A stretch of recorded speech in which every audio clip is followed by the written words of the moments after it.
नमस्कार दोस्तों, Bajrang education YouTube channel में आपका स्वागत है।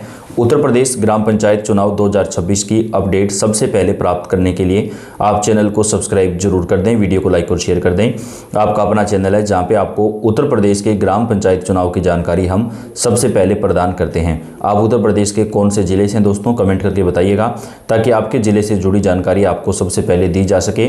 आखिरकार दोस्तों, उत्तर प्रदेश के ग्राम पंचायत चुनाव को लेकर सबसे बड़ी खबर आ चुकी है जिसका सभी को बेसब्री से इंतजार था। जी हां, उत्तर प्रदेश के ग्राम पंचायत चुनाव की तारीखों को लेकर इस वक्त बड़ी खबर निकलकर सामने आ रही है। दोस्तों, उत्तर प्रदेश के ग्राम पंचायत चुनाव 4 चरणों में करवाए जाएंगे।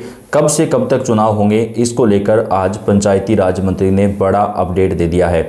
उत्तर प्रदेश के ग्राम पंचायत चुनाव में सरकार 4 नए नियम लागू करने वाली है। मौजूदा समय में जो प्रधान हैं उनका भी दोस्तों जो है यहाँ पर जो कार्यकाल है वो समाप्त होने के बाद प्रशासक नियुक्त नहीं किए जाएंगे, चुनाव ही करवाए जाएंगे। तो चुनाव अब जल्दी से जल्दी होंगे। इसके साथ ही उत्तर प्रदेश के ग्राम पंचायत चुनाव में नए नियम से मौजूदा समय में मौजूद प्रधान जो है काफ़ी लोग चुनाव नहीं लड़ पाएंगे क्योंकि सरकार योग्यता संबंधी कुछ बदलाव करने वाली है, ऐसा बताया जा रहा है।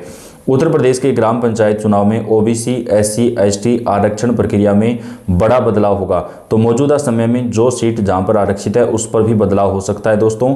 तो जो लोग प्रत्याशी बने हुए हैं अभी उनको थोड़ा सा वेट करना चाहिए। हो सकता है आपके गांव की सीट भी बदल जाए और आप चुनाव ही ना लड़ पाएं। तो ऐसे में लोगों के अंदर काफ़ी ज़्यादा कन्फ्यूजन बढ़ चुका है क्योंकि उत्तर प्रदेश के ग्राम पंचायत चुनाव में ओबीसी, एससी, एसटी महिला आरक्षण में बड़ा फेरबदल हमें देखने को मिल सकता है। सरकार की तरफ से कुछ नया प्रयोग भी किया जा सकता है क्योंकि 2027 में विधानसभा चुनाव होने हैं दोस्तों। तो ऐसे में उत्तर प्रदेश के ग्राम पंचायत चुनाव महज एक पंचायत चुनाव नहीं है, ये सभी पार्टियों के लिए एक साख का चुनाव है, चाहे भाजपा हो, कांग्रेस हो या फिर सपा हो। तो अब दोस्तों, उत्तर प्रदेश के ग्राम पंचायत चुनाव को लेकर जो बड़ी खबर निकलकर सामने आ रही है उसके मुताबिक सरकार चुनाव में कुछ बड़े बदलाव कर सकती है, कुछ नए नियम लागू किए जा सकते हैं। 4 चरणों में उत्तर प्रदेश के ग्राम पंचायत चुनाव करवाए जाएंगे, ये तो तय हो चुका है। एसआईआर का जो काम है वो लगभग फाइनल होने को है दोस्तों। 31 दिसंबर तक ये कंप्लीट करा लिया जाएगा। उसके बाद फाइनल वोटर लिस्ट आएगी और उसके बाद जो है चुनाव की तारीखों का ऐलान कर दिया जाएगा। लेकिन अभी ओबीसी आरक्षण को लेकर भी फाइल मांग ली गई है, यानी अब आरक्षण जो है वो जल्द ही फाइनल कर दिया जाएगा। तो उत्तर प्रदेश के ग्राम पंचायत चुनाव को लेकर जो बड़ी खबर है उसके मुताबिक सरकार की तरफ से चुनाव को लेकर तैयारियां तेज कर दी गई हैं। ग्राम पंचायत चुनाव में कुछ नए नियमों से भी काफ़ी ज़्यादा हड़कंप मच सकता है। आरक्षण प्रक्रिया में बड़ा बदलाव देखने को मिलेगा दोस्तों। इसके साथ ही ग्राम पंचायत चुनाव में ऐसे प्रधान मौजूदा समय में जो हैं जिनके ऊपर किसी प्रकार का आरोप लगा है उस पर भी बड़ी अपडेट सामने आ रही है। तो उत्तर प्रदेश के ग्राम पंचायत चुनाव में सरकार की तरफ से कई नए जो ऐलान हैं वो कर दिए गए हैं। तो पूरी अपडेट क्या है चलिए जान लेते हैं। उत्तर प्रदेश के ग्राम पंचायत चुनाव में एससी, एसटी और ओबीसी आरक्षण जो है उसमें जो बड़ी खबर आ रही है उसकी बात कर लेते हैं। सबसे पहले पंचायत चुनाव के पहले राज्य निर्वाचन आयोग अनुसूचित जाति, अनुसूचित जनजाति, पिछड़ा वर्ग आरक्षण के लिए सीटें भी निर्धारित करेगा। महिला आरक्षण भी लागू कराया जाएगा। फिर बैलेट पेपर का प्रकाशन कार्य प्रारंभ होगा। चुनाव नामांकन पत्र और जमानत राशि शुल्क भी जमा बढ़ा दिया गया है। वोटर लिस्ट में दोहराव खत्म करने के लिए एसआईआर कंप्लीट हो रहा है। लेकिन दोस्तों, इस बार उत्तर प्रदेश के ग्राम पंचायत चुनाव में जो यहाँ पर है बैलेट पेपर जो है उसमें कुछ चेंज जो है वो भी हो सकते हैं, जैसे कि प्रधान प्रत्याशी का नाम भी दिया जा सकता है क्योंकि पहले केवल जो है चुनाव चिन्ह था तो लोगों ने हाई कोर्ट में इस मामले को उठाया है। अब हाई कोर्ट ने सरकार से जवाब मांगा है और उसके बाद हाई कोर्ट अपना फैसला सुनाएगा। तो उत्तर प्रदेश के ग्राम पंचायत चुनाव में जो है वो यहाँ पर बैलेट पेपर पर प्रत्याशी का नाम भी हो सकता है। इसके साथ ही बैलेट पेपर में आपको अब एक ऑप्शन और देखने को मिल सकता है नोटा का, क्योंकि दोस्तों केवल पंचायत चुनाव के अंदर ही नोटा उपलब्ध नहीं करवाया जा रहा है, बाकी सभी चुनाव के अंदर चाहे शहरी निकाय चुनाव हो या अन्य कोई भी चुनाव हो उन सभी में नोटा का जो बटन है होता है, चाहे वो ईवीएम हो या फिर बैलेट पेपर में अगर नोटा का जो बैलेट है जो पेपर होता है उसके अंदर जो है दोस्तों नोटा का विकल्प नहीं होता है ग्राम पंचायत चुनाव में। तो अब ये उपलब्ध करवाया जा सकता है। मामला जो है वो हाई कोर्ट में गया हुआ है। यूपी पंचायत चुनाव के तहत त्रिस्तरीय ग्राम पंचायत चुनाव होंगे। इसमें ग्राम प्रधान और सदस्य, क्षेत्र पंचायत चुनाव बीडीसी और जिला पंचायत चुनाव का शामिल है। इसमें भी ओबीसी रिजर्वेशन के आधार पर सीटें जो है वो आरक्षित की जाएंगी।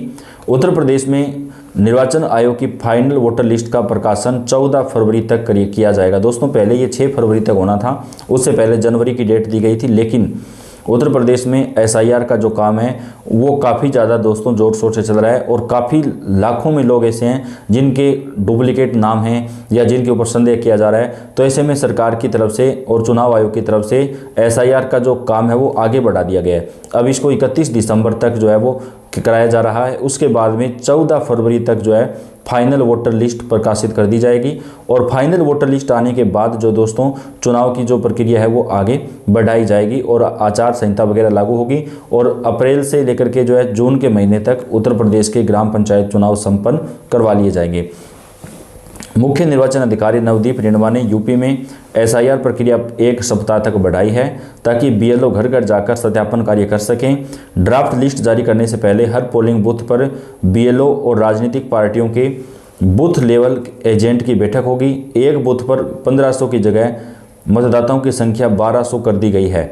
वोटर लिस्ट रिवीजन का जो टाइम टेबल है वो भी जारी कर दिया गया है दोस्तों। तो 14 फरवरी तक उत्तर प्रदेश की जो मतदाता सूची है उसका अंतिम प्रकाशन जो है वो यहाँ पर कर दिया जाएगा, ऐसा अभी दोस्तों बताया जा रहा है। तो बेहद बड़ी खबर जो है वो निकलकर सामने आ रही है। उत्तर प्रदेश के ग्राम पंचायत चुनाव की जो तैयारियां हैं वो काफ़ी ज़्यादा जोर शोर से अभी चल रही हैं।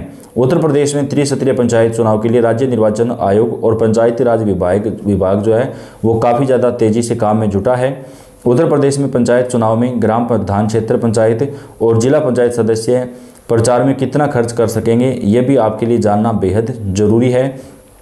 राज्य निर्वाचन आयोग के मुताबिक ग्राम प्रधान चुनाव प्रचार में अधिकतम 1.25 लाख रुपए तक खर्च कर सकेंगे। अगर कोई ग्राम प्रधान 1.25 लाख रुपए से ज़्यादा खर्च करता है और इसकी शिकायत होती है तो उसका जो नामांकन है वो भी रद्द किया जा सकता है या फिर कानूनी कार्रवाई भी की जा सकती है।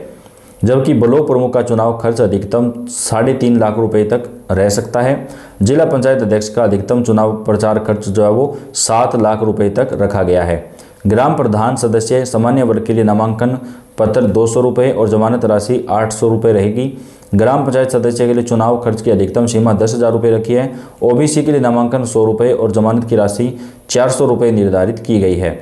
ग्राम पंचायत प्रधान के लिए नामांकन राशि 600 रुपये और जमानत राशि 3,000 रुपये रखी गई है। चुनाव प्रचार की खर्च सीमा 1,25,000 रुपये रहेगी।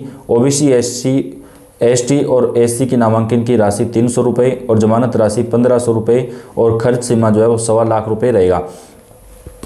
मई से जून में कराए जा सकते हैं पंचायत चुनाव। यूपी पंचायत चुनाव 2021 में 13 लाख के करीब प्रत्याशी चुनाव मैदान में थे और अब दोस्तों यहाँ पर पंचायत पिछले 5 सालों में नगर पालिका और नगर पंचायत क्षेत्र में विस्तार के कारण इस बार पंचायतों की जो संख्या है वो थोड़ी कमी आई है। ऐसे में उत्तर प्रदेश के ग्राम पंचायत चुनाव जो है वो दोस्तों सरकार की तरफ से अब करवाया जाएगा। बेहद बड़ी खबर निकलकर सामने आ रही है। उत्तर प्रदेश के अंदर ग्राम पंचायत चुनाव की जो तैयारियां हैं वो काफ़ी हद तक पूरी कर ली गई हैं। उत्तर प्रदेश के ग्राम पंचायत चुनाव मई से जून के महीने के अंदर सरकार कराने पर काम कर रही है दोस्तों। तो चुनाव से जुड़ी सारी जानकारियाँ आप तक हम पहुँचाते रहेंगे। वीडियो को आप लाइक और शेयर जरूर कर दें। धन्यवाद।